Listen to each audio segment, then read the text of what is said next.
या देवी सर्वभूतेषु मां ब्रह्मचारिणे रूपेण अस्तिसा नमस्तुस्ये नमस्तुस्ये नमो नमः। जय माता दी। आज सुनिए दुर्गा की श्री दुर्गा सप्तशती के दूसरे दिन पढ़े जाने वाले सभी अध्याय। अब हम सब मिलकर माँ भगवती का ध्यान करके आज के अध्यायों का शुभारंभ करते हैं।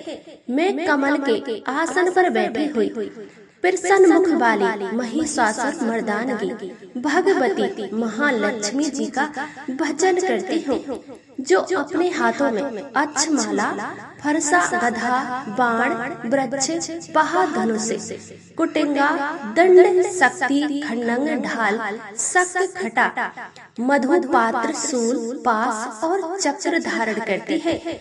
मार्कंडेय ऋषि कहते हैं, पूर्व समय में देवताओं और असुरों में पूरे 100 वर्षों तक घोर संग्राम हुआ था। उसमें असुरों का स्वामी महिषासुर था और देवताओं के नायक इंद्र थे। उस युद्ध में देवताओं की सेना महाबली असुरों से परास्त हो गई। संपूर्ण देवताओं को जीतकर महिषासुर इंद्र वन में बैठा था। तब प्राचित देवता प्रजापति ब्रह्मा जी को आगे करके उस स्थान पर गए जहाँ भगवान शंकर और विष्णु भगवान विराजमान थे। देवताओं ने महिषासुर के परम कर्म तथा अपनी पराजय के अथावत वृत्तांत उन दोनों वेदसुरों को विस्तार पूर्वक कह सुनाया। वे बोले, भगवान महिषासुर सूर्य, इंद्र, अग्नि, वायु, चंद्रमा, यज्ञ, वरुण तथा अन्य देवताओं के भी अधिकार छीनकर इसमें सबका अधिष्ठा मन बैठा है। उस दुरात्मा महेश ने समस्त देवता को स्वर्ग से निकाल दिया है। अब वे मनुष्यों की तरह पृथ्वी लोक पर विचरते हैं। देवताओं की ये सारी करतूत हमने आप लोगों से कह सुनाई। अब हम सबकी आपकी ये शरण में आए हैं, उसके बद का कोई उपाय सोचिए। इस प्रकार देवताओं के वचन सुनकर भगवान विष्णु और शिव जी देवताओं पर बड़ा क्रोध किया। उनकी भौहें तन गई और मुख टेढ़ा हो गया। तब अत्यंत कोप से भरे हुए चक्र प्राणी श्री विष्णु के मुख से एक महान तेज प्रकट हुआ। इसी प्रकार श्री ब्रह्मा, शंकर तथा इंद्र आदि अन्य देवताओं के शरीर से भी बड़ा भारी तेज निकला। अब वे सब मिलकर एक हो गया। महान तेज का वह पूज्य जज्वालम मान पर्वत सा जान पड़ा। देवताओं ने देखा वे उसकी जबाएं संपूर्ण दिशाओं में व्याप्त हो रही है।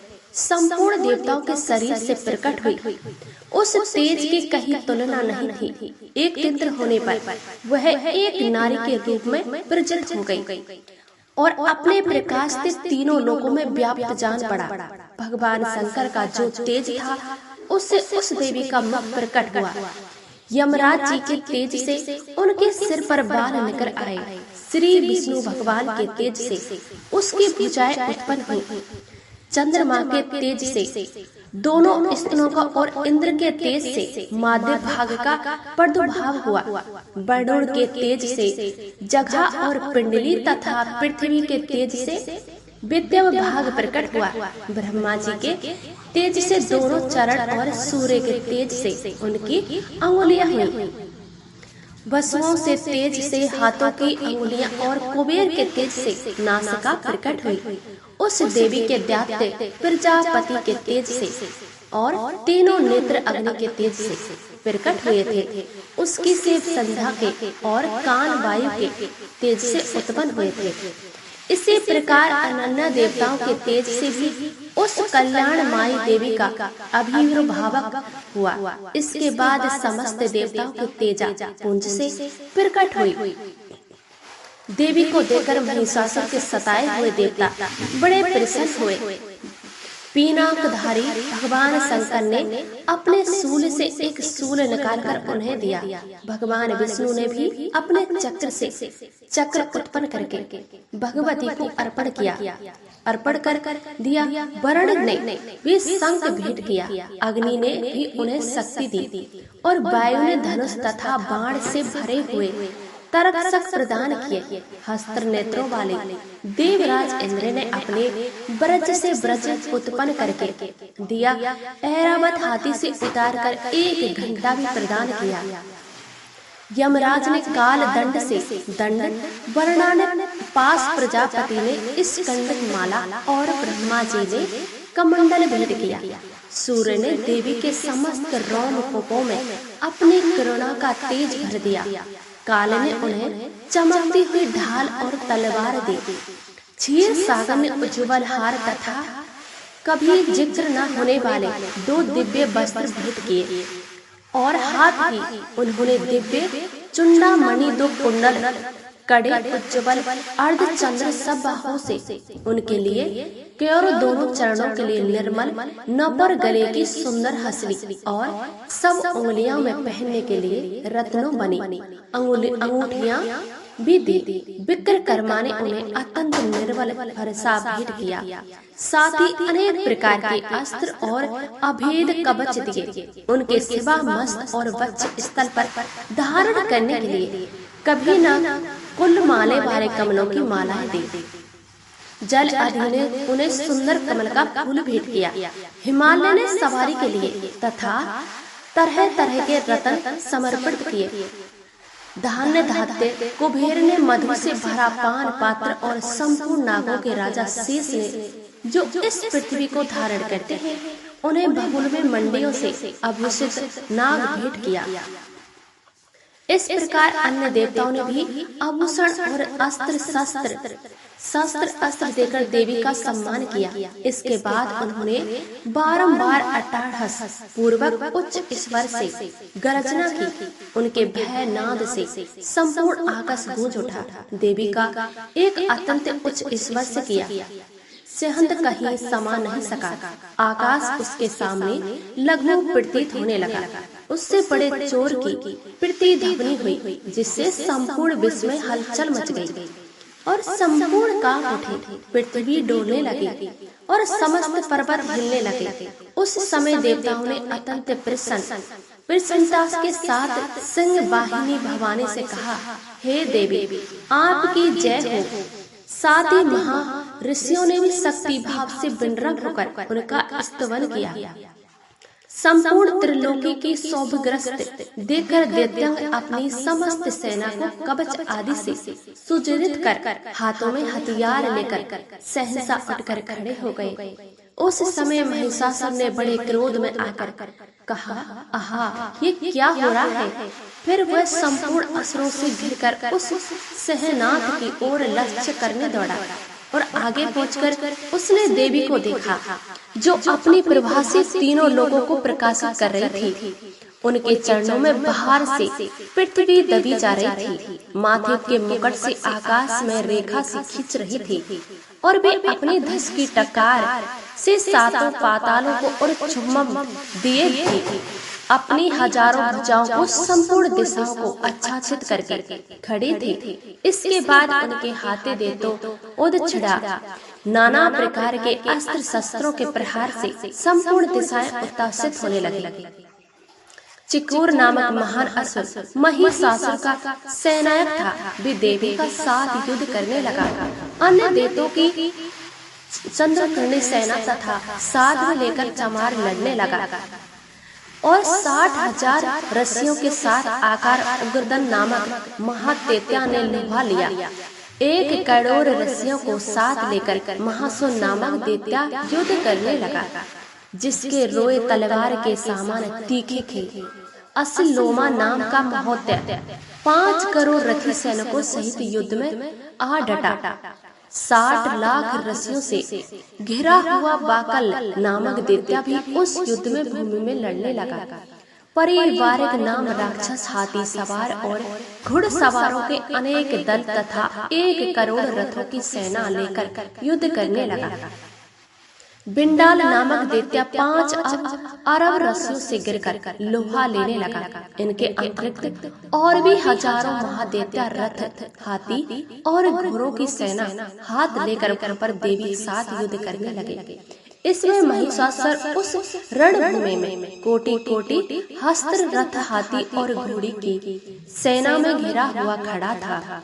वे दैत्य देवी के साथ तोमर विधि, पाल शक्ति, मुखल, खटंग, परशु और पटिस आदि अस्त्र शस्त्रों का प्रहार करते हुए युद्ध कर रहे थे और कुछ दैत्यों ने उन पर शक्ति का प्रहार किया। कुछ लोगों ने पास फेंके और कुछ दैत्यों ने खड़ंग प्रहार करके देवी को मार डालने का उद्योग किया।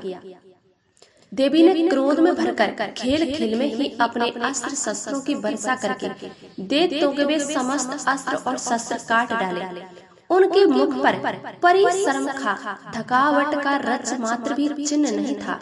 देवता और ऋषि उनकी स्तुति करते थे और वे भगवती पने परेश्वरी दैत्यों के शरीर पर अस्त्र और शस्त्रों की वर्षा करते रहे। देवी का वाहन सिंह भी क्रोध में भरकर गर्दन के बालों को हिलाता हुआ असुरों की सेना में इस प्रकार विचरने लगा, मानो वनों में दामन फैल रहा हो, रणभूमि में दैत्यों के साथ युद्ध करती हुई।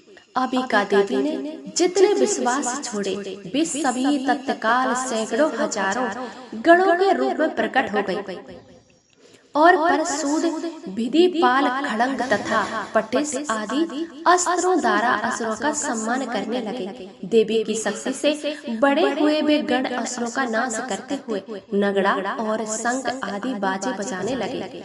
उस संग्राम महोत्सव में कितने भी गण मृदंग बजा रहे थे। इसके बाद देवी ने त्रिशूल से, गदा से, शक्ति की वर्षा से खड़ंग आदि सैकड़ों महादेवों का संहार कर डाला। कितनों को घंटे में भयंकर नाद से मूर्छित करके मार गिराया। बहुत तेज दैत्यों को परास्त करके बांधकर धरती पर घसीट कितने को दैत्यों उनकी तीखी तलवार की मार से दो दो टुकड़े हो गए। कितने ही गधा की चोट से घायल होकर धरती पर सो गए। कितने ही मुसलधार से अत्यंत अहंतर होकर रक्त बामन करने लगे। कुछ दैत्य सूल से छाती फट जाने के कारण पृथ्वी पर ढेर हो गए। उस रणागढ़ बाण समूह की दृष्टि से कितने ही असुरों की कमर टूट गई। बाज की तरह झटपने वाले देव पीड़क दैत्य अपने प्राणों से हाथ धोने लगे। किन्हीं ही बाहें छिन्न भिन्न हो गई। कितनों की गर्दन कट गई। जितने ही दैत्यों से मस्तक कट गए, गिरने लगे। कुछ लोगों के शरीर माध्य भाग में ही विद्रप हो गए। कितने ही दैत्य जांघें कट जाने से पृथ्वी पर गिर पड़े। कितनों की देवी ने एक वहां पर एक पैर रखकर एक नेत्र वाले करके दो टुकड़ों में चीर डाला। कितने ही दैत्य मस्तक कट जाने पर भी गिर कर उठ जाते और फिर केवल धड़के ही रूप में अच्छे अच्छे हथियार हाथ में लेकर देवी को साथ युद्ध करने लगते। दूसरे कब युद्ध के बाजों की लय पर नाचने थे। कितने ही बिना सिर के धड़ हाथों में खड़ंग शक्ति और एष्टि दौड़ते थे और दूसरे महादैत्य ठहरो ये कहते हुए देवी को युद्ध के लिए ललकारते थे। जहाँ वहाँ घोर संग्राम हुआ, वहाँ धरती देवी के गिरकर रथ, हाथी, घोड़े और असुरों की लाशों से ऐसे पट गई, जहाँ चलना फिरना असंभव हो गया। दैत्यों की सेना, हाथी, घोड़े, असुरों के शरीर को इतनी अधिक मात्रा में रक्तपान हुआ था कि थोड़ी ही देर में वहाँ खून की बड़ी नदियां बहने लगी। गंधवा ने असुरों की विशाल सेना को क्षण भर में ही नष्ट कर दिया। ठीक उसी तरह जैसे तिनके और ठांग के भारी ढेर को अग्नि कुछ ही क्षणों में भस्म कर देती है, वह सिंह गर्दन के बालों को हिला हिलाकर और जोर जोर से गर्जना करता हुआ दैत्यों के शरीर से मानो उनके प्राण चुन लेता था। वह देवी गणों ने भी उन महादेवों के साथ ऐसा युद्ध किया, जिससे आकाश में खड़े हुए देवतागण उन पर बहुत संतुष्ट हुए, फूल बरसाने लगे। इस प्रकार श्री कारणे पुराण में सर्वदित मंत्र की कथा के अंतर्गत देवी महात्म्य में महिषासुर की सेना का वध नामक दूसरा अध्याय पूर्ण हुआ। अब सुनिए तीसरा अध्याय, जिससे सेनापति सहित महिषासुर के वध का वर्णन किया। गया। सबसे पहले हम सभी मिलकर माँ जगदम्बा का ध्यान करते हैं। जगदम्बा के श्री अंगों की कांत उदय काल के सहस्रारों सुगों के सम्मान है। वे लाल रंग की रेशमी साड़ी पहनी हुई है। उनके गले में मुंडल माला शोभा पा रही है।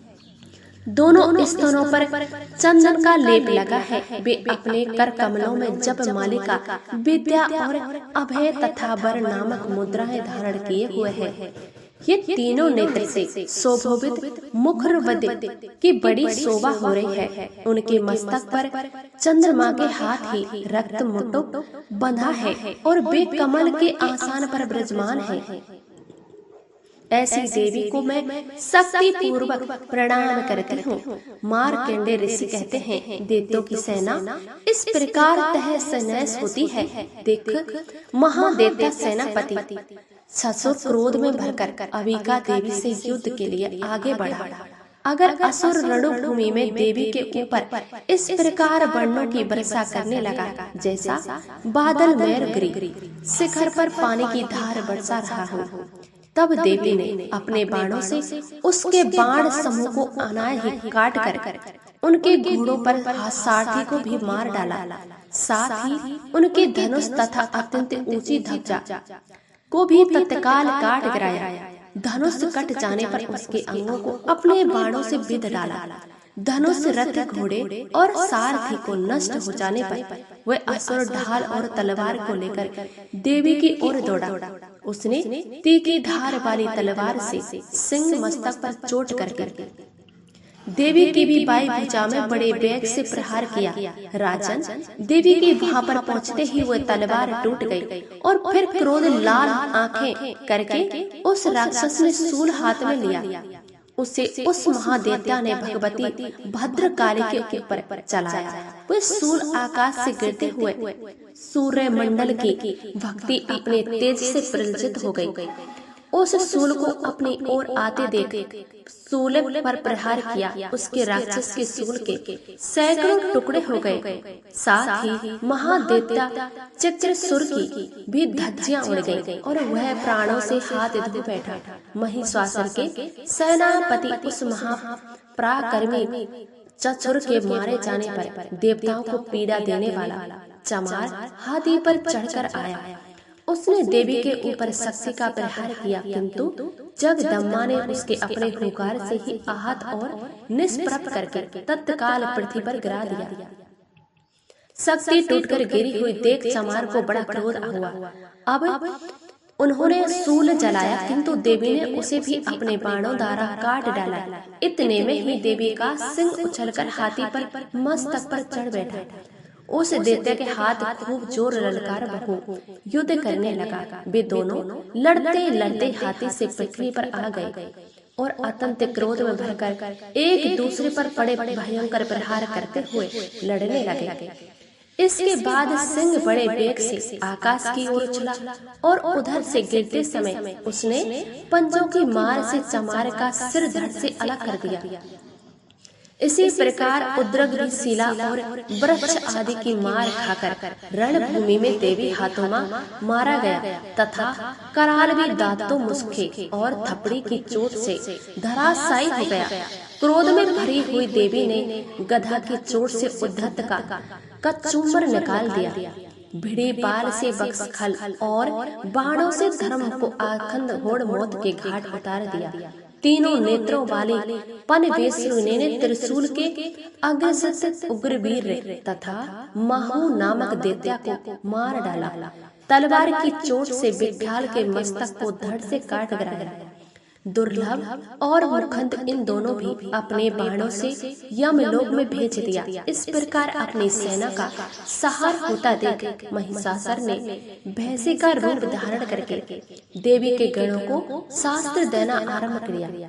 किन्हीं को थूतन से मारकर किन्हीं के ऊपर खुरों का प्रहार करके किन्हीं को मूंछ से चोट पहुंचाकर कुछ को सिंगों से विद्रोह करके और कुछ गणों को बैग से किन्हीं को सिद्धनाद से कुछ को चक्कर देकर और कितनों को विश्वास वायु के झोंकों से धराशायी कर दिया।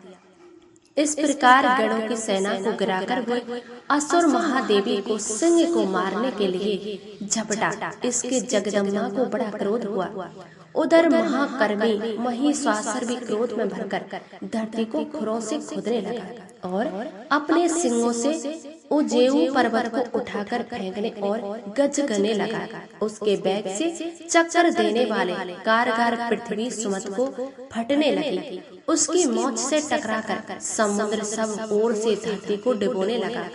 हिलते हुए सींगों के आघात से विद्रक होकर बादलों के टुकड़े टुकड़े हो गए। उसके आसे की प्रचंड वायु के वेग से उठे हुए सैकड़ों पर्वत का आकाश से गिरने लगे। इस प्रकार क्रोध में भरे हुए उस महादेवता को अपनी ओर आते देख चंडिका ने उसका वध करने के लिए महान क्रोध किया। उन्होंने पास फेंककर उस महान असुर को बांध दिया। उस महासंग्राम में बध जाने पर उसने अपने भैंसे का रूप त्याग दिया और तत्काल सिंह रूप में वह प्रकट हो गया। उस व्यवस्था में जगदम्बा जौ की उसका मस्तक काटने के लिए उद्धत हुई तो वह खटधारी पुरुष के रूप में दिखाई देने लगा। तब देवी ने तुरंत ही बाणों की वर्षा करके ढाल और तलवार के साथ उस पुष्प मनुष्य को भी बींध डाला। इतने में ही वह महान गजराज के रूप में परिणत हो गया और अपनी सुंड से देवी विशाल सिंह को खींचने और गरजने लगा। खींचते समय देवी ने तलवार से उसकी सुंड काट डाली। तब उस महादेवता ने पुण्य भैंसे का शरीर धारण कर लिया और पहले की तरह है चराचर प्राणियों सहित तीनों लोगों को व्याकुल करने लगा। तब क्रोध भरी हुई जगन माता चंडिका बारंबार उत्तम मधु का पान करने लाल लाल आंखें करके हंसने लगी। उधर वे बल और पराक्रम के माध्यम से उन्मत्त हुआ राक्षस गरजने लगा और अपनी सिंगों से चंडी के ऊपर पर्वतों को फेंकने लगा। उस समय देवी अपने बाणों के समूह से उसके फेंके हुए पर्वतों को चूर्ण करती हुई बोली। बोलते समय उनका मुख मधु के माध्यम से लाल हो गया और बाणी लड़खड़ा रही थी। देवी ने कहा, मुंड में जब तक मधु पीती हुई तब तक तू क्षण भर के लिए खूब गरज ले। मेरे हाथ से यही तेरी मृत्यु हो जाने पर अब शीघ्र ही देवता की गर्जना करेंगे। ऋषि कहते हैं, ऐसा कहकर देवी उछली और उस महादेवता के ऊपर चढ़ गई। फिर अपने पैर से उसे दबाकर उन्हें शूल से उसके कंठ पर आघात किया। उनके पैर से दबा होने पर भी महासासुर अपने मुख से दूसरे रूप में बाहर होने लगा। अभी आधे शरीर से ही वह बाहर निकलने पाया था। देवी ने अपने प्रभाव से उसे रोक दिया। आधा निकाला होने पर भी वह महादेवता देवी से युद्ध करने लगा। तब देवी ने बहुत बड़ी तलवार से उसका मस्तक काट गिराया।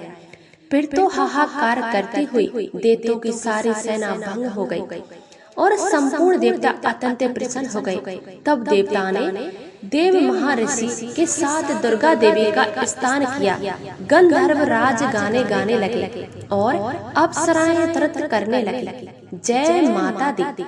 इस प्रकार श्री मार्कंडे पुराण में सार्वणिक मानवत्तर की कथा के अंतर्गत देवी महात्म्य महिषासुर का वध नामक तीसरा अध्याय पूर्ण हुआ। इसके आगे के अध्याय आप सभी कल की वीडियो में जरूर सुनिएगा। श्री